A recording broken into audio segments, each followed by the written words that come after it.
MSNBC ratings have cratered by 50%. Well, we talked about this earlier. This was the first story of the night.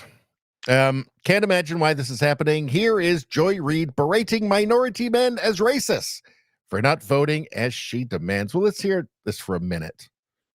And it's this idea of I want to be with the side that's waving the biggest flag. I want to fit in. And there is a huge element, to be honest, of anti-Blackness in a lot of this, anti-Black Americanness specifically. And Paula and I have talked about this, that there is a part. It's just entirely made up. This is made up out of a whole cloth. This is just, I guess it is just, they've been able to cry wolf, like a Joy Reid has been able to cry wolf for so long, and she still is, and she's still getting paid for it. But they've been able to do it for so long that there's just nothing else. They know nothing else. She knows nothing else. Like, what's she gonna do? Like, suddenly become like insightful? I don't think so. Right? It's just the cry wolf. It's just, well, this didn't happen. The thing I don't like happened because racism, because anti-Blackness or something, or anti-whatever.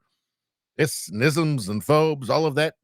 Anyway, let's continue. Part of that anti-Blackness is a piece of it, even though Enrique Tarrio, who's the head of the Proud Boys, is a Black Latino, but he's down with white supremacists, down with them. See, when you say that the non-white person is down with the white supremacy, like, you've just stopped making sense. Like, your words no longer have any meaning whatsoever, right? It's like calling Larry Elder, as the LA Times did, the black face of white supremacy. Your words no longer have any meaning, right? You're just throwing out bizarre abstractions. Like, for one thing, anti-Blackness is like whiteness, whiteness. These are just abstractions, right? These are just kind of, it's like the dark side of the force or something.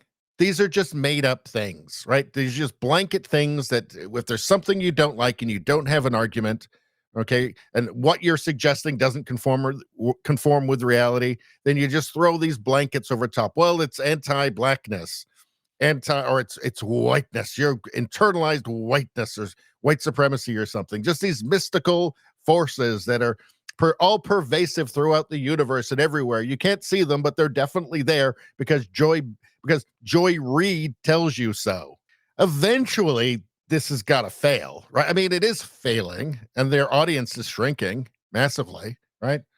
But eventually it has to go away entirely, because it's just, reality will assert itself.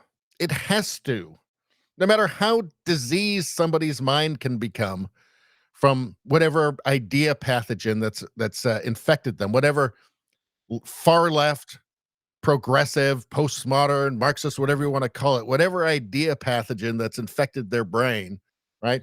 Eventually, reality, objective reality, will assert itself and act as as medicine, essentially, as an antibiotic. Because at the end of the day, you just can't ignore reality. You can only ignore it for so long. Anyway, let's continue. And there's this idea that I'm Black, but I'm not Black. I may look Black to you. I may be Black if I'm walking through Bloomingdale's and get followed around. But in my mind, I'm identifying with whiteness because whiteness means privilege and it means not being a Black American. This has to be unpacked because this... Unpacking the invisible knapsack. This is all just fucking bullshit. Far leftist, critical theory bullshit.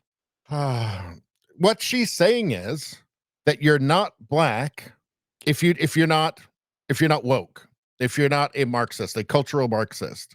You're not Black if you don't agree with her. That's what she's saying, which is a bizarre statement. What you might call somebody who disagrees with you, even though they have the same immutable characteristics as you, is an individual. You might just call them an individual.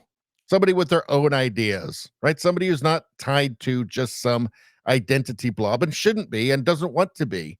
I mean, who really wants to be just some faceless cog in an identity machine, right? She's very upset at people who don't. She's very upset at people who assert their own individuality. It's so strange how it turned. I mean, some of us noticed when the whole, judge people by the content of their character, not by the color of their skin. Some of us noticed when that flipped and went, wait a second, that doesn't seem right. Why are they doing that? That's a bad idea.